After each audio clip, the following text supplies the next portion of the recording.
Alexander Solenik. To be literally nicknamed Super Killer, you'd have to be an exceptionally deadly person, and Alexander Solenik was exactly that. He was the James Bond of the Russian world. He didn't wear tuxedos, but he carried out many assassinations. His career as a hitman kicked off after he was kicked out of the Soviet army for being a bit too enthusiastic about killing people. And as an ex-military, he was very experienced in martial arts and stealth and had great shooting skills. This guy could literally shoot with both hands at the same time and still hit his target. That's next-level Denzel Washington. He also had a unique specialty of slipping out of tight situations, whether it was a shootout, a police ambush, or even prison.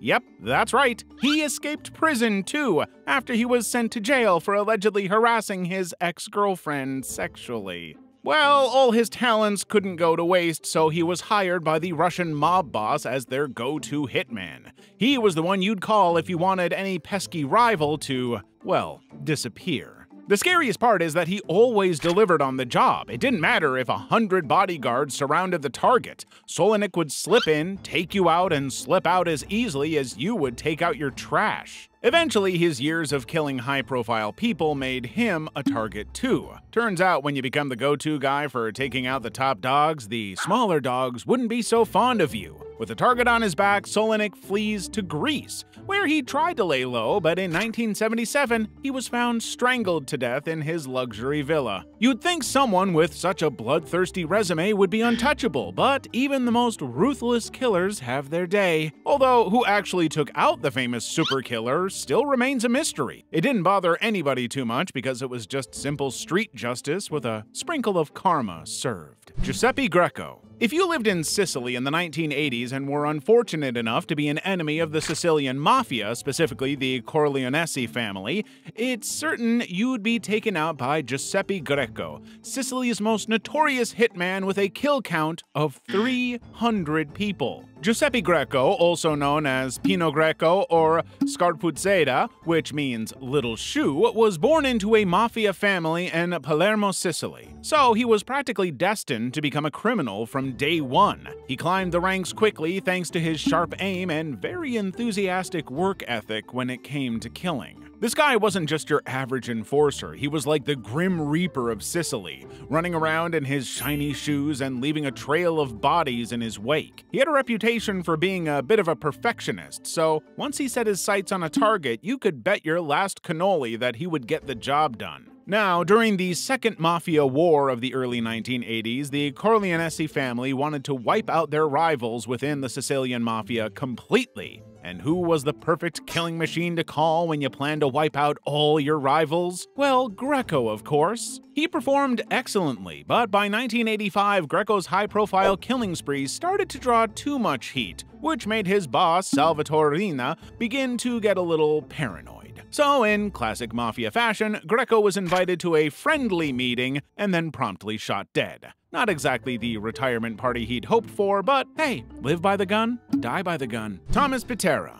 Thomas Peta was the real-life equivalent of a character out of a drug mob boss movie. He was deadly, unpredictable, and had a bit too much love for the art of his work, which you can probably guess by now. You see, Peta was actually born and raised in Brooklyn, New York, but later traveled to Japan, which is where he learned karate. He was so good that he even got the nickname Tommy Karate, and when he got back to New York City, he joined the Bonanno crime family and became their hitman. What better way to put his karate skills to good use, right? Now, because he knew martial arts, this guy could slice and dice you with a katana just as easily as he could take you down with a gun. Picture a gangster who could roundhouse kick you into next week, then calmly adjust his jacket and walk away like nothing happened. He killed with a disturbing level of enthusiasm and creativity, and had a reputation for being particularly brutal. Instead of just shooting his victims in the head or chest, he'd take his time to torture them first, making sure to exact whatever twisted justice he thought was necessary. He didn't see murder as a job, he saw it as a passion project. And if he suspected anyone of knowing too much about his personal life, he'd kill you too, and that included friends and members of his crew. This guy was so crazy that once he entered a social club, everybody would turn to face him because nobody wanted to be backing Tommy Karate. Peta carried a special toolkit for cutting up bodies with the precision of a surgeon, and then he'd bury them in the Staten Island graveyard. He was single-handedly responsible for the murder of about 60 people, but thankfully his reign of terror came to an end in the early 1990s thanks to good old-fashioned FBI work. A series of informants led the authorities right to his doorstep after they witnessed how insane the guy actually was. He was arrested and sentenced to life in prison without the possibility of parole, where he resides to this day. Gregory Scarpa. So let's say you got kidnapped by a hitman who locked you in a dark, empty warehouse in some remote place and tortured you for several hours for information. After providing the information, instead of letting you go as they promised, you were given a shovel to dig your own grave. Literally. This was exactly how Gregory Scarpa, aka the Grim Reaper, operated back in the 70s. He was the stuff of a nightmare for both the mob and the FBI. This guy lived up to his nickname, dealing out death with the casual ease of someone handing out business cards. While he was a capo in the Colombo crime family in Brooklyn, he also had a secret side hustle as an FBI informant, making him a double-crossing devil with a body count that could make a horror movie villain blush. So when he's not racking up a kill count that would put some small-town mortuaries out of business, he was feeding the feds with information about his rivals. It's like being a hall monitor who also sells cigarettes behind the gym. The feds even turned a blind eye to Scarpa's extracurricular activities because, hey, he was killing bad guys and helping them catch more bad guys, so it was basically a win-win, until it wasn't. Eventually, he managed to unalive a total of about 120 people, and this time the feds just couldn't brush it under the rug. He was arrested in 1992 and was sentenced to life in prison. Well, that was the beginning of the end for the Grim Reaper because, in a very sick twist of fate, the guy died from AIDS in 1994 after contracting HIV from a contaminated blood transfusion. At least he also experienced torture and a slow, painful death, so a win is a win. Richard KLinsky.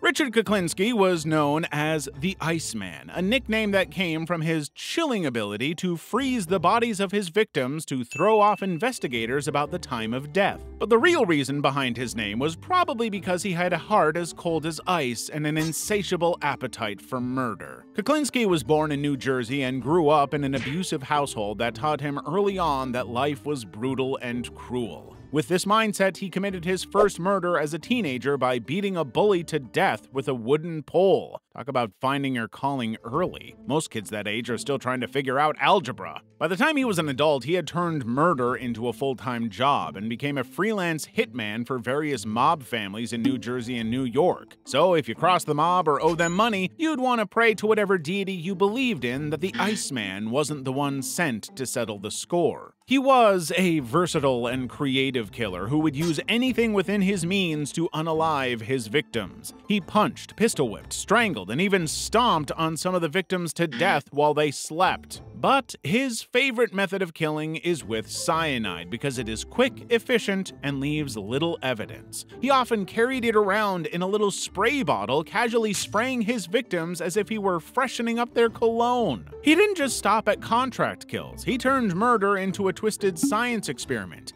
using homeless people as his unwilling lab rats. If there was a hitman equivalent of a research and development department, KLinsky was it. KLinsky is believed to have killed over 200 people, but his downfall came in the mid-1980s, when an undercover operation caught him plotting a murder, leading to his arrest and conviction. He died in prison in 2006, unrepentant to the end. Giovan Brusa. If you think mafia hitmen are bad, Giovan Brusa was the worst of the worst because this guy didn't just carry out hits, he orchestrated massacres, bombings, and even torture sessions. His path to becoming a hitman had already been carved into his destiny even before he was born because his father was a high-ranking member of the Cosa Nostra, a ruthless Sicilian mafia. So violence was practically coursing through his veins. By his 20s, he was already known for his brutal methods, and no one was safe from him, even high-ranking government officials. His most notorious act was the 1992 assassination of anti-mafia judge Giovanni Falcone. He used a bomb weighing half a ton to blow up the judge's car, killing Falcone, his wife, and 3 bodyguards. Brusa also kidnapped an 11-year-old boy who was the son of a mafia informant. He kept the boy alive for 2 years before strangling him to death and dissolving him in acid, a gruesome message to anyone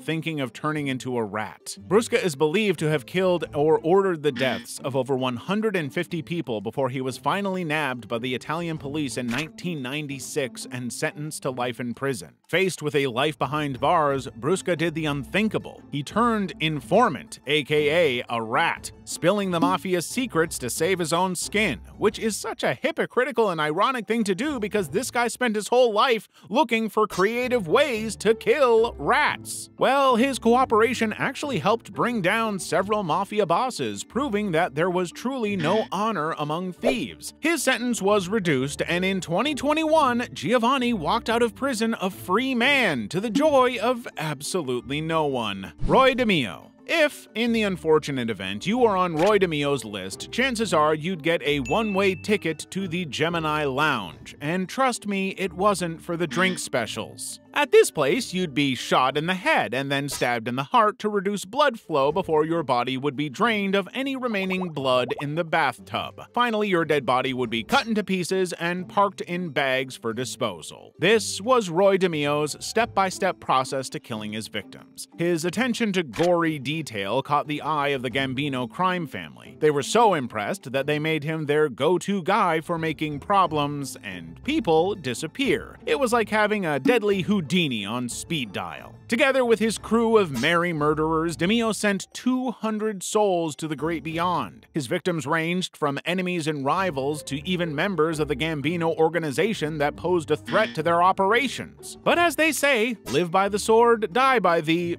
bullet in this case. Roy's bloodthirsty ways started to give the Gambino family and law enforcement a collective headache. He was drawing more attention than a neon sign in Times Square. In 1983, DeMeo's body was found in the trunk of a car riddled with bullets. The official story was that he was killed on the orders of his own boss, Paul Castellano, who saw DeMeo as a liability. John Scalise. You've probably heard of Al Capone, or at least read about him somewhere. He was one of America's most popular gangsters and boss of the Chicago outfit crime family from 1925 to 1931. As with every crime boss, he also had his own right-hand killing machine, John Scalise. But unlike Capone, Scalise wasn't born into a world of crime. He was born in Sicily, but immigrated to the US looking for the American dream. He ended up in organized crime. He later joined forces with Al Capone in the 1920s, becoming a key member of the Chicago outfit. So while Al Capone was the king of the Chicago underworld, Scalise was his executioner with a reputation for taking out enemies in the most ruthless way and without hesitation. Although Scalise had been involved in some of the most brutal kills of the time, his most notable kill was the St. Valentine's Day Massacre in 1929, where he gunned down 7 members of a rival gang in cold blood. However, Scalise's loyalty to Capone began to waver when he started having ambitions of his own, one of which was to overthrow Capone.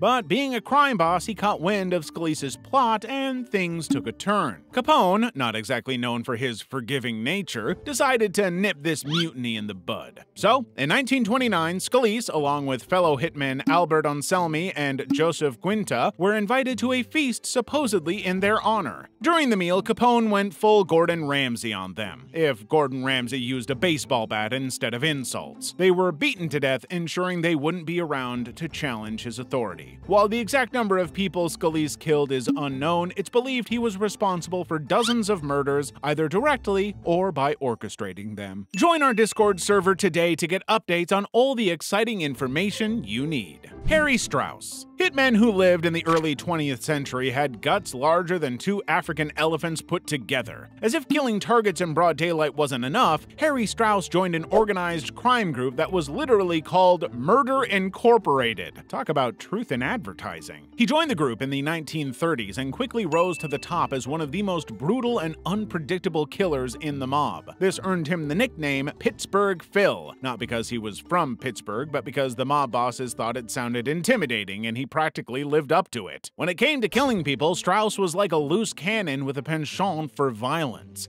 He killed with guns, ropes, his bare hands, and ice picks. He was highly skilled with the ice pick too because he could drive it through a victim's ear and into their brain without leaving a trace of blood. He had different inventive and terrifying methods of killing depending on whether it was for fun, profit, or just for the sake of killing. With a body count between 100 and 300, he made the Grim Reaper look like an underachiever. He was finally apprehended in 1940 when Murder Incorporated began to crumble under intense law enforcement pressure. He was charged with multiple murders, but true to his unpredictable nature, he pretended to be insane during his trial, hoping for an insanity defense. Well, it didn't work. A year later, Harry got a one-way ticket to the electric chair. He was executed in 1944 at Sing Sing Prison, probably disappointed that he couldn't add survived electrocution to his impressive resume of near-death experiences. Julio Santana. Julio Santana is considered one of the deadliest hitmen in modern history and is the man who puts the kill in skill. But unlike the mafia killers or the organized crime hitmen of old, Julio was operating deep in the Brazilian jungle. With a chilling tally of over 492 confirmed kills, he was a contract killer whose job was less like a crime and more like a grim profession. Julio's career as a hitman began at the tender age of 17 when his uncle, a cop who decided to switch from protect and serve to shoot and collect, asked him to off a fisherman who had committed a heinous crime. Julio agreed, not for the thrill, but for a square meal. Talk about working for food. Most teens just flip burgers. After his first kill, Julio's life took a turn for the worse, or better, depending on your perspective on job security. His uncle, playing the world's worst career counselor, connected him with drug lords, corrupt politicians, and anyone who had cash to pay. His victims ranged from petty criminals to rival gang members and even innocent people caught up in someone's vendetta. Unlike your typical hitman who kills for kicks, Julio treated murder like a 9-to-5 job just so he could survive and provide for his family. He even kept a journal of his kills, complete with dates, locations, and even how he felt after a kill. Despite his deadly day job, Julio was more conflicted than a vegetarian at a barbecue. After each kill, he'd pray for forgiveness, torn between his religious upbringing and his role as the jungle's top Terminator. He was like a lethal version of Hannah Montana, the best of both worlds, but with more bullets and less singing. Julio managed to dodge both bullets and handcuffs for decades, thanks to his ability to disappear into the wilderness faster than your dad on child support day. He was like a deadly version of Where's Waldo, except nobody wanted to find him. In the end, Julio hung up his hitman hat not because of a close call, but because the weight of nearly 500 lives on his conscience was heavier than an anaconda after an all-you-can-eat buffet. He returned to his family seeking redemption and probably a really good therapist.